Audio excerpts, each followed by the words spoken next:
Sub inspector aspirants के लिए एक अच्छी खबर आई है। सब इंस्पेक्टर एस्पिरेंट जितने भी कैट में गए थे और कैट ने जितनों को भी रिलीफ दिया था और कहा था कि इनको फॉर्म्स फिलअप करने दिया जाए, उसके बाद कैट की जजमेंट्स आती रहीं, लोग कैट को अप्रोच करते रहे और उसके बाद लगातार वो तमाम बच्चे जो सब इंस्पेक्टर के एस्पिरेंट्स हैं लगातार स्ट्रेट लाइन के संपर्क में आ रहे थे, मेरे संपर्क में आ रहे थे और मुझे लगातार ये कह रहे थे और अलग अलग लोगों को अलग अलग प्लेटफॉर्म्स पर ये बात उन तक पहुंचा रहे थे कि हमें कैट से जजमेंट तो मिल चुकी है, बाकी बच्चों ने फॉर्म भर लिया, हमने फॉर्म अभी तक नहीं भरा। मैं उस वक्त भी कहता रहा कि आप लोगों को कैट से जजमेंट मिली हुई है, कैट की जजमेंट के बाद अब सिर्फ फॉर्मेलिटी है जिसको पूरा करना है सर्विस सिलेक्शन बोर्ड ने, क्योंकि सर्विस सिलेक्शन बोर्ड सिर्फ इम्तिहान लेने वाली अथॉरिटी है। इम्तिहान को लेकर कोई भी डिसीजन, कोई भी इंपॉर्टेंट डिसीजन कि इम्तिहान को डेफर करना है, इम्तिहान बाद में करना है या इम्तिहान अभी नहीं करना है, ये सारे फैसले लेने का काम जो है वो होम डिपार्टमेंट का है, जिस डिपार्टमेंट ने पहले 800 वैकेंसीज और बाद में 400 बढ़ाकर 1200 वैकेंसीज एसएसआरबी को रेफर की।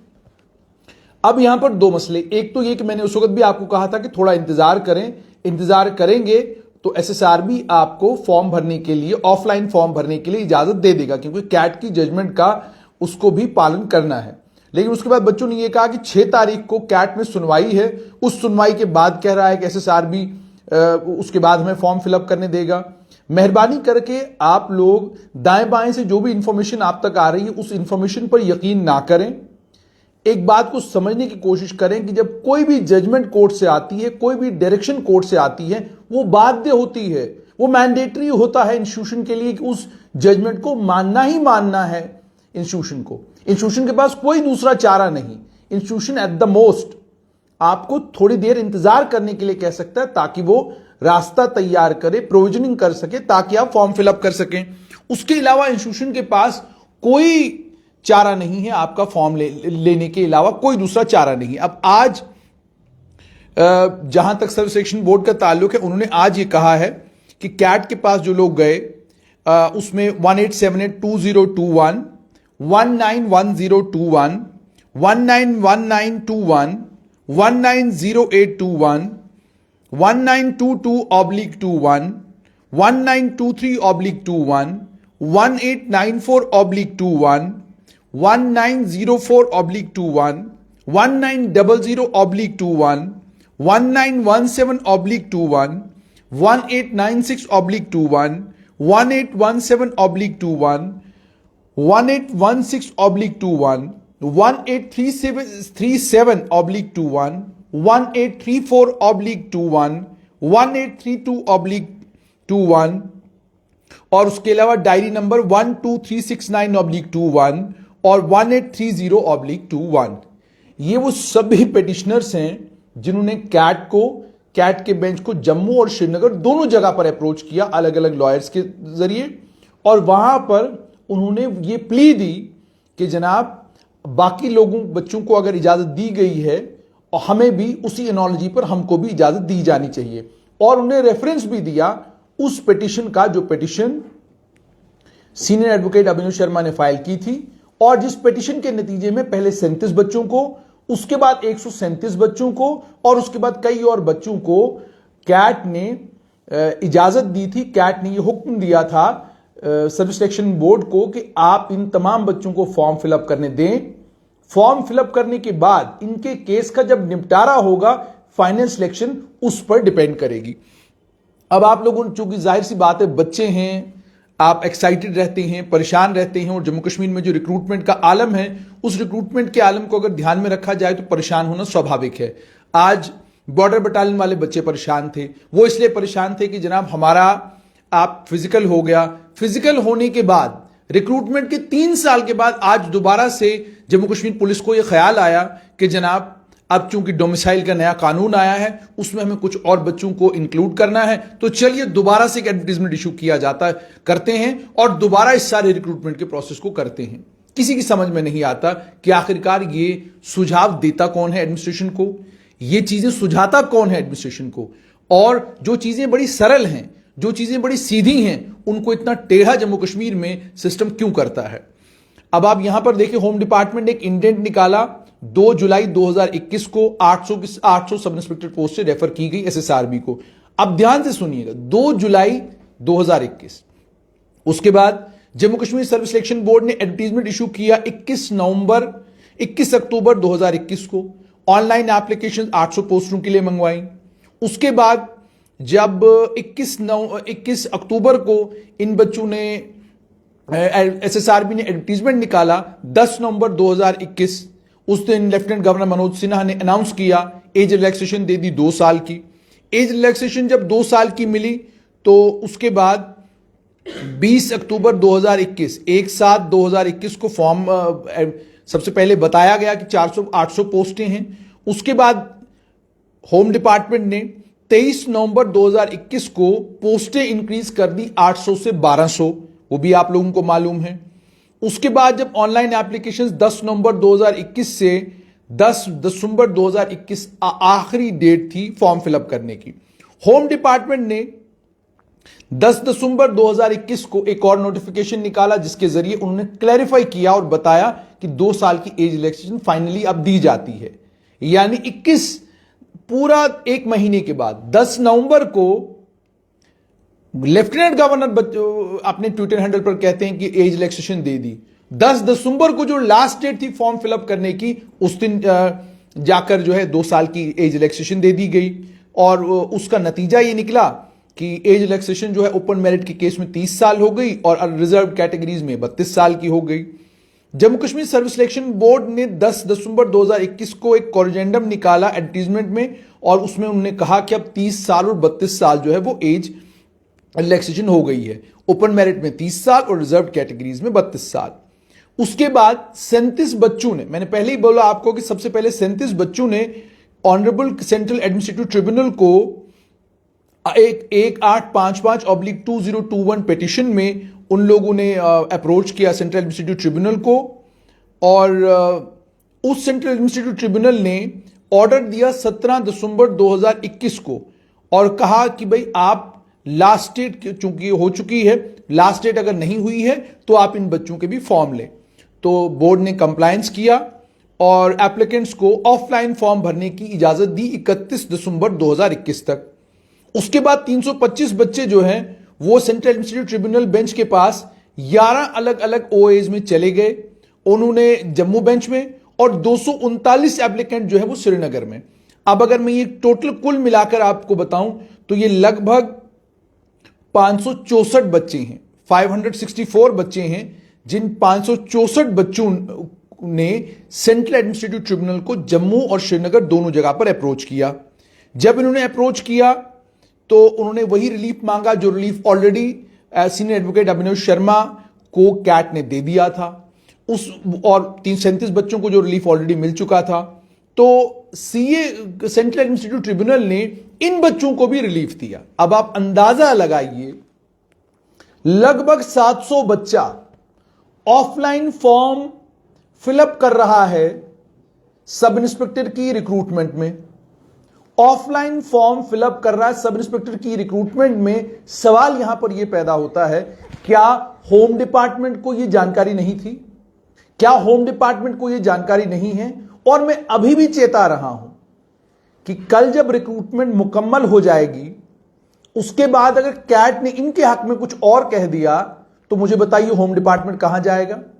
और आप यह भी जानते हैं कि कैट में जो जजमेंट दी जाएगी उस जजमेंट को डिवीजन बेंच के सामने चैलेंज किया जा सकता है।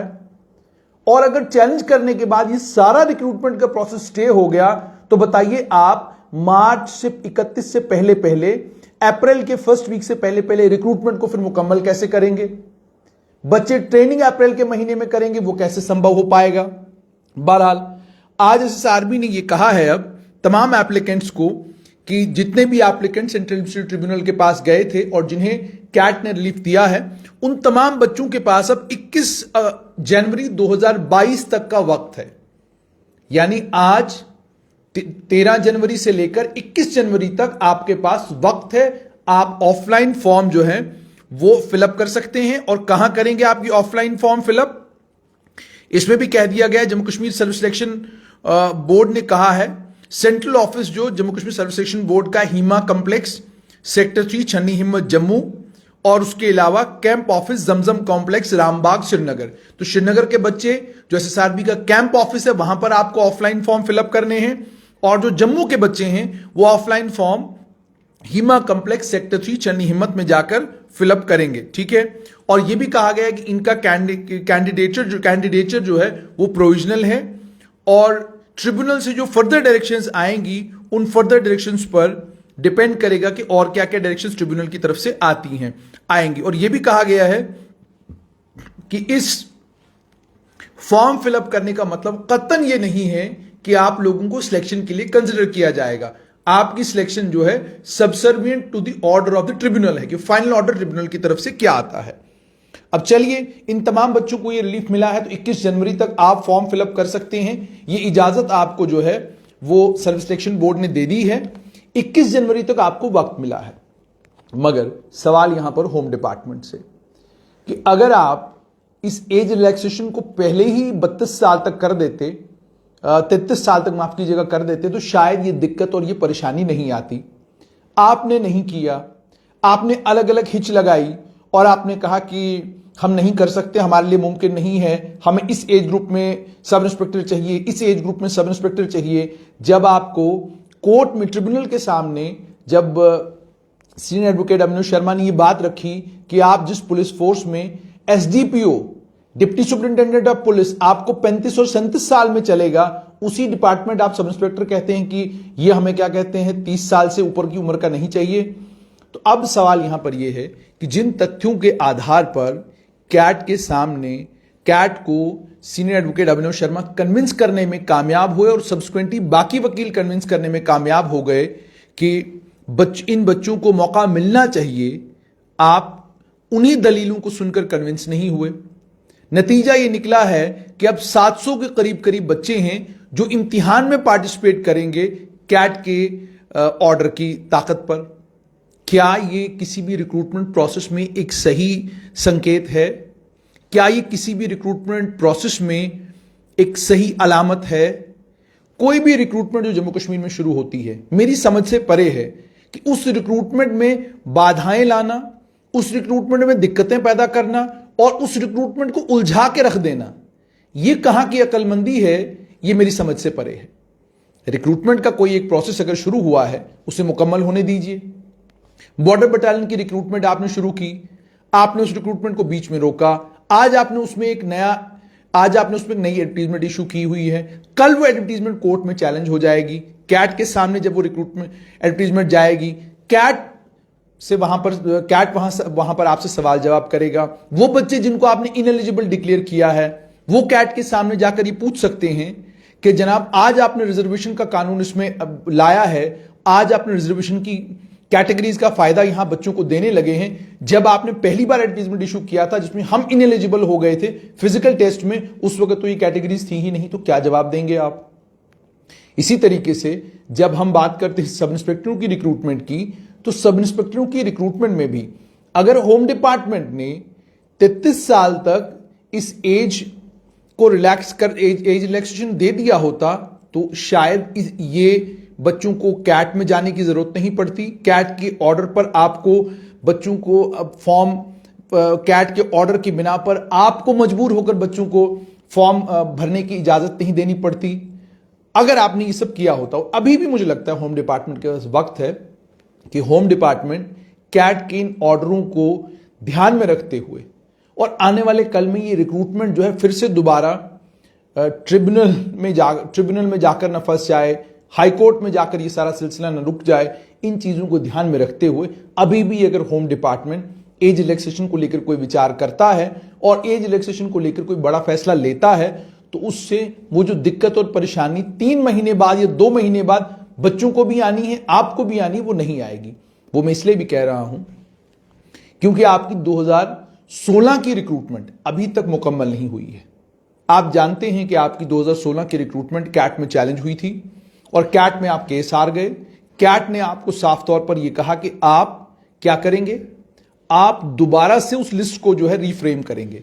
तो अभी तक आपने लिस्ट रीफ्रेम नहीं करी हुई है और उसमें बच्चे हैं जो उनमें एक बच्चा जो है वो शहीद भी हुआ है, तो अब आप खुद सोचिए कि जो रिक्रूटमेंट आपने मुकम्मल की अपनी तरफ से, वो रिक्रूटमेंट कैट में जाकर फंस गई है 2016 की। क्यों चाहते हैं आप कि 2021 की रिक्रूटमेंट जो आप 2022 में आप मुकम्मल करेंगे वो भी कैट में जाए, वो भी कोर्ट में जाए और आपको दिक्कत और परेशानी का सामना करना पड़े?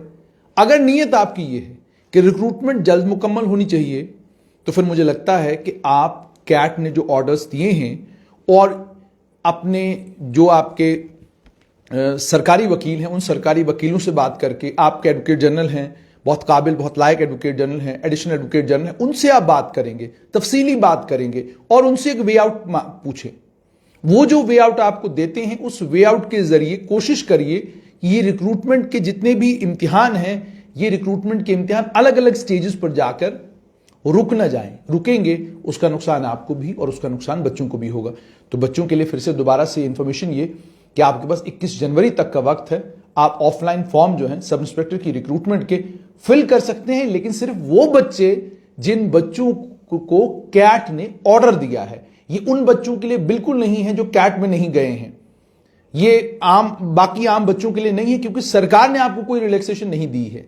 ये रिलैक्सेशन सिर्फ उन बच्चों के लिए हैं जो कैट में गए हैं और कैट ने उनकी फरियाद सुनी और उनकी फरियाद सुनने के बाद ऑर्डर इशू किया और एसएसआरबी को कहा कि इन्हें ऑफलाइन फॉर्म फिलअप करने दें और फाइनल सिलेक्शन इनकी जो है वो इनकी जो पिटीशन हमारे पास है, उस पिटीशन का जो फैसला होगा उस फैसले के ऊपर डिपेंड करेगी।